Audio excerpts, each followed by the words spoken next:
Тутунарите од Пелагонискиот регион, кои се и најбројни во земјава, утринава започнаа да ги подигаат парите од субвенциите за ланската реколта. Трпеливо чекајќи во долгите редици на дождот, велат дека овие пари, иако биле можеби малку задоцнети, сепак колку толку ќе им биле добре дојдени за престојната реколта.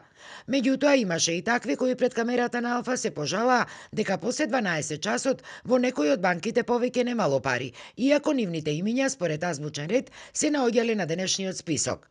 Задоцнети се, само сега нас ни се земјоделците потребни. Оти нас сега пари ни требаат. Овие пари сега Царевка има 20 декари да садам, билка на житото треба да фордам, семески компир, 3,15 ги треба да земам. Ете, парата да движи. Не знам колку ќе земам, колку ќе ми дадат, дали по 80 или по 70, зависи. Субвенција има, пари нема. Кај го има тоа, свртете камерата, 200 мина чекаме овдека 3 сати, ич не им е гајле па никому. До кога е, а? На 20 мина им дадоа пари, одете си дома, ние читиме секој ден овде. Нели беше поазбучен ред, нели да? Па еве, па поазбучен ред сме, 20 мина поминале цел ден и тоа е, нема, држава, нема. Раководителот на подрачната единица на ресорното министерство, пак Зоран Пачешковски, повика на трпение кај тутунопроизводителите.